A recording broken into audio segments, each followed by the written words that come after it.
Hola amigos, para los que no saben qué es el Plan Andinia, es la posible construcción de una segunda Israel en la Patagonia chilena y Argentina, lo que explicaría por qué 8.000 soldados israelíes visitan el sur de Chile anualmente. Tengan presente durante toda la duración de este video que quienes manejan el mundo, o sea los accionistas controladores del Vaticano, juegan a dos bandos, financiando a ambas partes en conflictos que ellos mismos les crean. Se esconden tras fachadas de buena voluntad y tienen peones a que sacrificar. Bueno, para entender con claridad este tema debemos comenzar por el mismo principio del sionismo. En su libro La 13ª tribu de Israel, el destacado escritor Arthur Koestler reveló al gran público un hecho que pocos se atrevían a difundir, que es que existen dos tipos bien definidos de judíos. Unos son semitas y otros no lo son.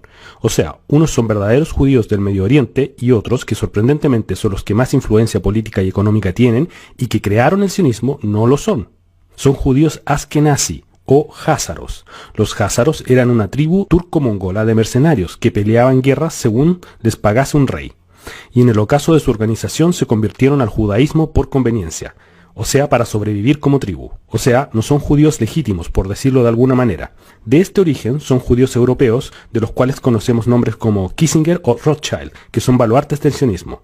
Esto explica por qué hay judíos que son antisionismo. Como vemos en la imagen, estos son judíos ortodoxos, por ejemplo, que alegan que la Torá les mandata no tomar Israel por la fuerza. Los judíos de origen házaro hoy son pintados como amos del mundo, pero en realidad no lo son. Veamos otra parte de la historia. La orden de los jesuitas había amasado una inmensa fortuna proveniente del trabajo de los 300.000 indígenas esclavizados en sus reducciones durante más de un siglo. Los productos fabricados en las misiones eran exportados a Europa. Estos importantes recursos se sumaban a las donaciones recibidas por la obra. En el año 1767 los jesuitas fueron expulsados del Reino de España por esta apropiación indebida de bienes del rey, bajo la acusación de ser conspiradores. Dado que no podían operar con bancos católicos, porque sus dineros se incautarían al instante, volcaron su fortuna a la banca judía Rothschild. Este fue el despegue de los Rothschild, quienes eran unos banqueros como muchos otros en ese momento, y que simplemente siendo una familia de ricos no tenía capacidad de gobernar el mundo, como se les achaca.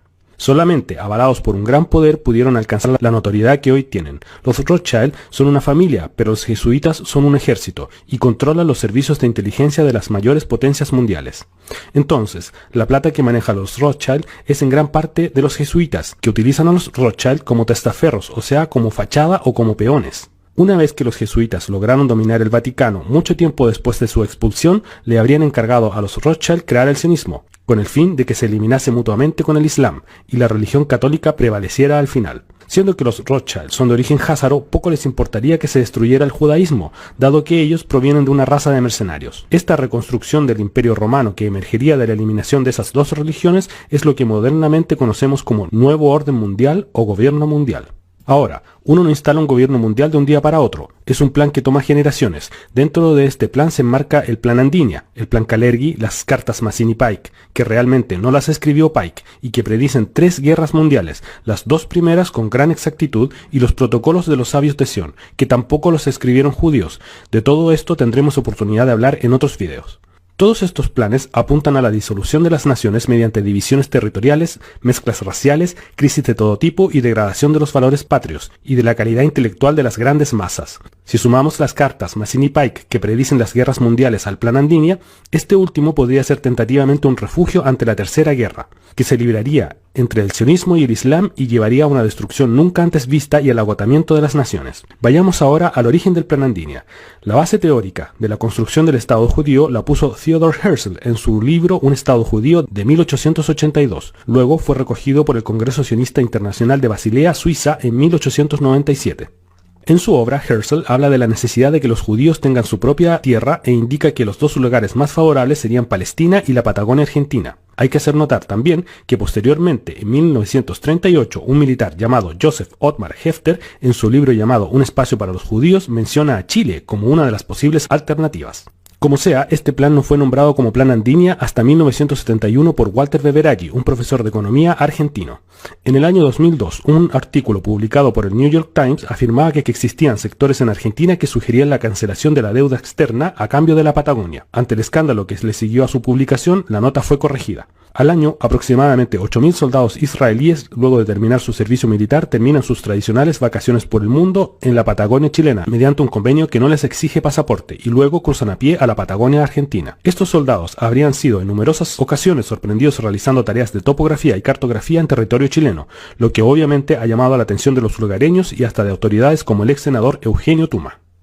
Chile no puede tener la ingenuidad de pensar que miles de conscriptos israelitas vengan a visitar una zona permanentemente y estén haciendo cartografía. Eso delata una ingenuidad de nuestra inteligencia, como para pensar de que esto no tiene alguna coordinación desde el Estado de Israel para algún otro fin que no sea turístico. Y por esa razón es eso el contexto de mis declaraciones. Son campeones para victimizarse, son los campeones de la industria de la compasión, que han estado realizando eso durante muchos años, convenciendo al mundo de que ellos jamás han tenido la condición de victimarios, sino que han sido víctimas. En Argentina el tema ha tenido mucha más difusión debido a la gran cantidad de personas de origen judío que habitan en ese país y donde también se han comprado millones de hectáreas de tierra patagónica. De hecho, alrededor del año 2005, el general en jefe del Estado Mayor, Roberto Bentini, dio una conferencia privada en la Escuela Superior de Guerra de Buenos Aires, mencionando su preocupación por la presencia de soldados israelíes. Alguien filtró el contenido de la conferencia, el que llegó hasta la DAYA, brazo político de la AMIA, la Asociación Mutual Israelita Argentina, lo que le valió a Bentini su remoción del cargo. Eduardo Elstein, dirigente mundial sionista y cercano a Douglas Tompkins, posee 480.000 hectáreas de terreno pampeano. Y Luciano Benetton, el magnate de la moda, posee 900.000 hectáreas. La desaparición de Santiago Maldonado se produjo dentro de las tierras de Benetton y que los mapuche argentinos reclaman como suyas. A muchos argentinos le ha llamado la atención la emisión de un billete de 500 pesos que estaría insinuando el cumplimiento del Plan Andinia. Hablemos ahora de la llegada de Douglas Tompkins a Chile. Dentro de los responsables directos de la llegada de Douglas Tompkins a Chile estarían Tomás Hirsch Goldschmidt, que ejerció como ministro de Bienes Nacionales del gobierno de Patricio Aylwin y hoy diputado humanista, y la activista ambiental Sara Larraín. Una estrecha colaboradora de las actividades de Tompkins habría sido la directora de Defensores del Bosque chileno, Adriana Hoffman Jacobi, y se comenta que como pago al dinero recibido de Douglas Tompkins durante su campaña presidencial, Ricardo Lagos debió colocarla en marzo del año 2000 en el estratégico cargo de directora de la Corporación Nacional del Medio Ambiente, CONAMA. A comienzos de la década del 90 aparecen los primeros juicios de colonos contra Tompkins por compras irregulares de terrenos, presión en las ventas, usurpación de propiedades e intromisión en casa de vecinos, presentados por más de una treintena de pobladores de la zona. De hecho, la aparición de estos masivos recursos en los tribunales de Puerto Montt fue la que permitió conocer públicamente la noticia de que un magnate extranjero estaba comprando territorios en la zona austral de Chile y enfrentándose con el interés de los colonos allí establecidos por generaciones. Hacia 1993, un reportaje de El Mirador, un programa de televisión nacional de aquellos años, haría el resto de la difusión, publicitando positivamente la obra de Tompkins en el sur, sin mencionar sus cuestiones con los colonos. Tompkins llegó a comprar alrededor de 1 millón de hectáreas. Además, convenció a su amigo Ansel Ortiz de comprar los terrenos argentinos colindantes con Pumalín para crear un parque binacional llamado Parque de la Paz, concepto muy ocupado por el nuevo orden mundial. Si hay una dictadura global, solamente resta quedarse quieto, o sea, en paz. Las compras de bis deberían llegar en algún momento a las 500.000 hectáreas. Ustedes se preguntarán por qué Tompkins no compró terrenos en Argentina tal como lo hizo en Chile. En realidad trató, pero cometió el error de alambrar 360.000 hectáreas de manera ilegal y las autoridades argentinas se le fueron en contra. Luego de su descrédito, no pudo seguir operando en Argentina. Como sabemos, Chile ya está dividido en dos por el Parque Pumalín, que llega de cordillera a mar. Sabemos que Tompkins donó los territorios al Estado chileno, pero con la condición de que se destine a un parque ambiental. Así se aseguró de que permanezca intacto hasta que los tratados internacionales le permitan a la ONU hacerse de su resguardo a través de la Agenda 2030. Nos llama la atención entonces que Michelle Bachelet haya creado tantos parques marinos y zonas de protección. Este movimiento ambientalista ONU lo conocimos por primera vez en Chile cuando nombraron a Ricardo Lagos Capitán Planeta. Lagos tiene una larga historia de encuentros con el fallecido David Rockefeller. La ONU está fundada en terrenos de la familia Rockefeller. David Rockefeller puede haber muerto, pero Bachelet ya sostuvo una reunión en La Moneda con su hijo por asuntos de protección marítima.